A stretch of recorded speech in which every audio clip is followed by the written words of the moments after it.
Mirë, jemi rikthyer sërish në program. Për herë të parë me mua në studio bashkohet gazetari ABC News, Andon Kello. Andon, mirëmbrëma, kënaqësi që je me mua drejt për drejt në ora e fundit. Kënaqësia ime.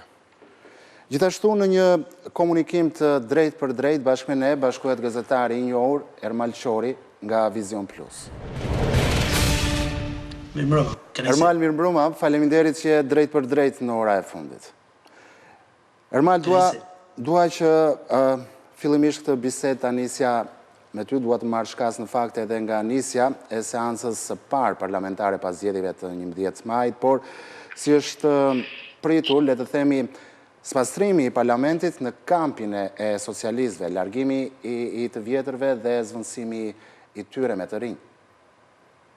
Në fakt, termi dur i përdor Emiliano nga ana jote, sepse ka një spastrim, të themi shumë, të një sër figurash socialiste, qofshin disa prej tyre me kontribut të madh edhe të tjerë me kontribut edhe po them pak të rinj, të cilët kanë qenë pjesë e parlamentit. Janë gati 40 të tillë, po themi që janë larguar nga parlamenti, ku padyshim pjesa më e madhe e tyre janë dhe emra të cilat në pamje të parë kanë qenë personazhe të cilët kanë kontribuar në Partinë Socialiste ndër vite dhe që kanë patur një lloj eksperiencë me ta që padyshim përjetonin dhe të gjitha emocionet e fushatës dhe që kishin një lloj pretendimi që në fushat dhe në përfundim të saj, pra ku bëshin dhe rezultatet zgjedhore të dilin fitues. Sigurisht që pjesa më e madhe po them të zgënjur, por në një farë forme deri diku të gjithë ata lojtarë të cilët janë futur në fushë këtë herë në skuadrën socialiste kanë patur një lloj pritshmërie.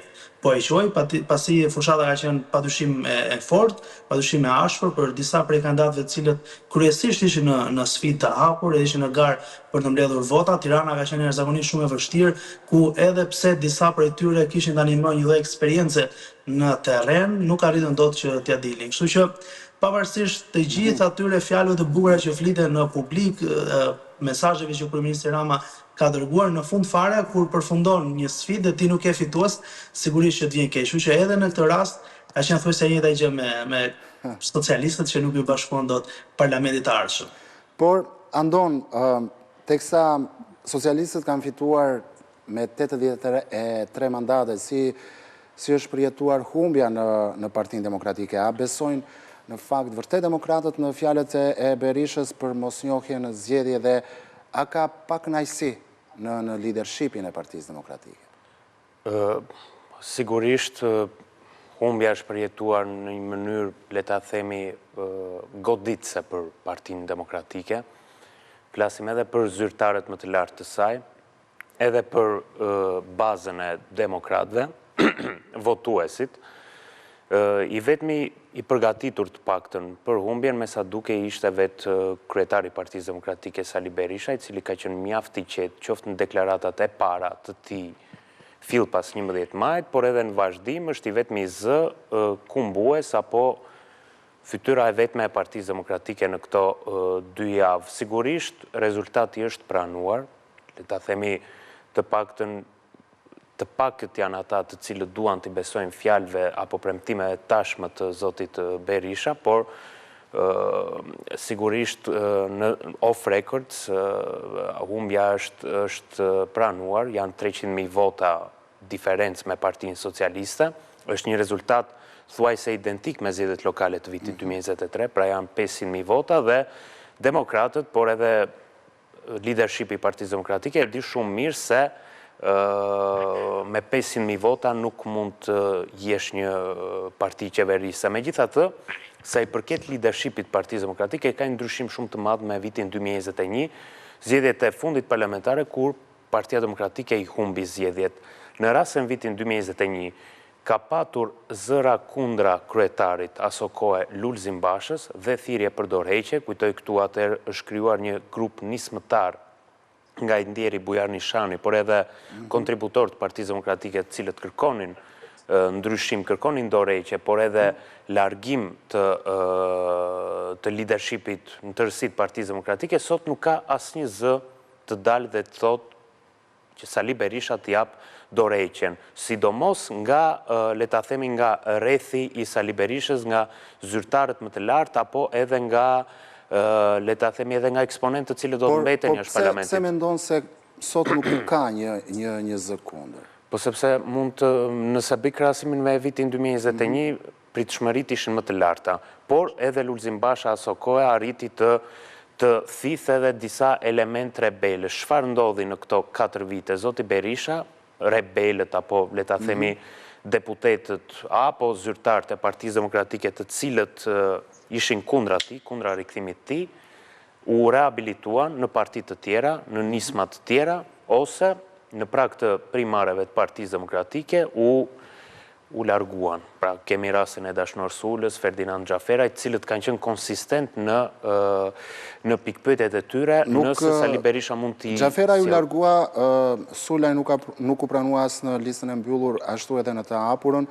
Lista e mbyllur e Berishës është vetëm me të besuarit, ndërkohë ata që kanë qenë zëra kundra, le të themi, kam këtu parasysh Gazmend Bardhin, le të themi që Berisha e dogji duke çuar në qarkun e Fierit. Janë këto disa raste që bëjnë që tashmë mos ketë zëra që të kërkojnë dorëheqjen e Berishës? Po tani ka një problem. Gazmend Bardhi ka qenë fraksioni vetëm në këto 2 vite nga ai bashkimi në diversitet brenda Partisë Demokratike në Selim Blu, kishte një grup prej 20 deputetësh në vitin 2023, në kulmin kur Gazmend Bardhi arriti të afishohej si figurë e lartë në politikën paktën në Partinë Demokratike. Çfarë ndodhi? Nga të paktën 23 deputet Partisë Demokratike, tashmë në kuvend do të jenë vetëm 8 nga ai grup.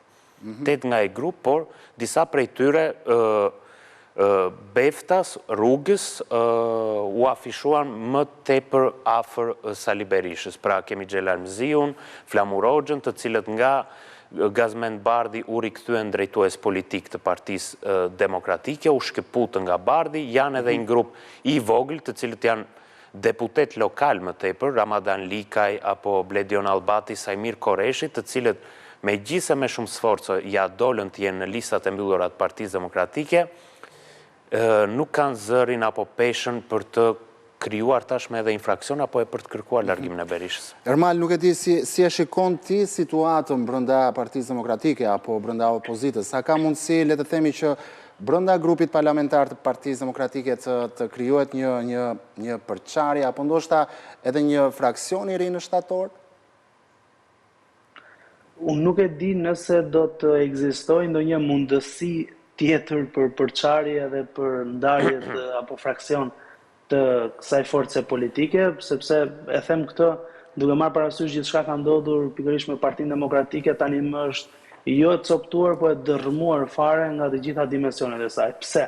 Sepse që nga momenti kur u shfaqi lufta dhe gjitha ajo situata e brendshme për vulën, për emrin e partisë e gjithçka tjetër, pati një lloj zhgënjimi, një lloj edhe po themi kështu largimi nga ana demokratëve. Më pasun gjitha ne kemi parë që tha edhe kolegu pak më herët për të mos u bërë përsëritës dhe besoj që tani më me këtë rezultat zgjedhor në zgjedhjet e 11 majit, Para Demokratike ka vullosur një herë për gjithmonë fatin e saj dhe për mua tani më ka kryer çdo lloj funksioni. Nuk e di nëse do të qëndroj në jetëgjatësi, po them ndoshta me një situatë rezistente, ndoshta me kryetarin aktual apo me një kryetar pasardhës, por besoj që Partia Demokratike ka humbur gjitha funksionet e saj. Fatkeqësisht, a ka patur element të cilët janë evidentuar më herët që e kanë dëmtuar deri në këtë farë pike? Sigurisht që po, tani më një pjesë e mirë e tyre janë pjesë e parlamentit të ri që do të jetë në shtator, pasi janë kandidatë dhe personazhe të cilat Sali Berisha i ka zgjedhur që t'i kishte në fushë betej pranë vetes dhe po i them kështu, ndoshta jo ushtar, por ata personazhe të cilat në një farë forme do të mbrohet dhe do të sulmojë. Kështu që në këtë kontekst unë mendoj që Partia Demokratike fatkeqësisht duke qenë ëndra e shumë shqiptarëve demokratëve tani më është në atë lëngimin e fundit deri po them kështu në dorëzimin total të saj. Më lejo vetëm të shtoj diçka, në shumë e thjeshtë duke analizuar grupin e ri parlamentar të Partisë Demokratike të koalicionit. Koalicioni Aleanca për Shqipërinë Madhështore arriti të marrë 50 deputet. Nga këta 58 janë të partive aleate, pra nuk kanë lidhje me Partinë Demokratike, nuk kanë lidhje me Berishën. Pra Tedi Blushi nuk mund të kërkoj largimin e Berishës. Ka hallin e tij. Pra janë 4 deputet Partisë Lirisë, një mandat i përket Vangel Dules, një Fatmir Mediut, një Agrondukës, një kandidatit të Agrondukës dhe një Mesila Dodës, kandidat e Shpëtimit Drizit. Mbeten 42 deputet të Partisë Demokratike, nga të cilët 36 dalin nga listat e mbyllura. Pra janë dhurata të Sali Berishës. Pra Sali Berisha u dhuroi mandatin, se rezultati fundja fundit ky do të ishte. Nuk ishte rëndësi nëse dikush do të futej në listë të mbyllur dhe tjetri do të dilte në listë të hapur. Partia Demokratike vijon të qëndrojë tek votat që ka marrë në zgjedhjet lokale. Janë vetëm 6 kandidatë, të cilët kanë fituar me meritën e tyre nga listat e hapura. Nëse i analizon person për person, është Isuf Çelaj në Kukës, i cili është po aq i afër me Berishën sa Flamur Noka. Është Bars Paia në Shkodër, i cili po ashtu nuk ka shfaqur në formë rebelizmi, po ashtu njihet për një marrëdhënie të mirë me Sali Berishën, është Jorida Tabaku në Tiranë. E vetmja që mund të dalë nga reshti. Po pra, por çfarë do të bëjë Jorida Tabaku vetëm? Kjo lë për të diskutuar. Është Fidel Kreka në Korçë, është një personazh shumë i ri, Rishtazin, jo Rishtazia, ai është kontributor, por Rishtazin në Parlamentin e Shqipërisë, dhe janë edhe 2 kandidatë të tjerë, shumë interesant, që vinë nga drejtësia, Arjan Doja dhe Gjingjoni, kanë dalë më të votuarit qarqet e tyre, por Partia Demokratike... Jo vetëm interesant, por edhe 2 kandidatët më të përfolur. Po pra, për ta Partia Demokratike është një katapult për të hyrë në parlament. Pra ata nuk e kanë problemin me Partinë Demokratike dhe me Sali Berishën. Ata problemin e kanë me Edi Ramën dhe drejtësinë e re, sepse janë personazhe drejtësisë vjetër. Dhe u duk qartazi qëllimi i tyre sepse ata po hyjnë në parlament. Pra ata kanë një pakt me Berishën dhe Partinë Demokratike për të hyrë në parlament dhe për t'i bërë oponencë Ramës dhe opozitës dhe drejtësisë së re. Në një nga daljet e fundit të Berishës, mua më duk se ngjasonte me Bashën. Ku? Në momentin kur ai humbi zgjedhjet parlamentare të vitit 2021, e kam fjalën këtu për Bashën, tha që lufta tani sapo ka nisur. Të njëjtën gjë bëri edhe Berisha kur humbi zgjedhjet parlamentare të 11 maj termal, dhe tha se lufta sapo ka nisur. Por nuk e di si e shikon ti aksionin opozitar të Berishës, retorikën e tij politike për vjedhjen e zgjedhjeve. Nga njëra anë Berisha konteston zgjedhjet dhe nga ana tjetër thotë që në shtator do të hyjë në parlament. Çfarë tregon diçka e tillë për ty? Po, nëse i referohemi historikut të Partisë Demokratike me angazhimin maksimal, drejtimin, po themi kështu atë liderin edhe me protagonizmin që ka Sali Berisha, ka pothuajse të njëjtin qëndrim. Domethënë, sa herë që ka patur një palë zgjedhje na i vollën. Sa herë që ka patur aksione të cilat nuk i kanë pëlqyer atij ose që kanë patur një diferencë që kanë përfunduar me diferencë votash, sigurisht ka patur kontestim. Tani unë nuk e di për shembull se si mund të pretendosh në momentin e parë kur ti shef një rezultat të tillë me diferencë kaq e theksuar dhe realisht, jo për të bërë një opinion për njërin palë apo për tjetrën, po kur e shef mas 9 zgjedhjeve, po them kështu, apo zgjedhje 10 që ti ke një diferencë jashtëzakonisht të lartë, pra të madhe, si mund të pretendosh që të futesh edhe një herë tani të bësh protesta, të bësh grevuri apo ku diun se çfarë paralajmëron zoti Berisha tani më, kur gjithçka duket më së qartë që edhe vetë demokratët kanë braktisur. Mua më e keq për një gjë që Partia Demokratike në këto kushte është destinuar që të shkatërrohet totalisht ose të humbasë atë identitetin e saj që nga fillimi. Megjithëse prej shumë kohësh e ka humbur, por besoj në këto limite sepse është në limite e saj sepse para ka humbur edhe energjinë dhe optimizmin, shpresën që kishte tek të rinj.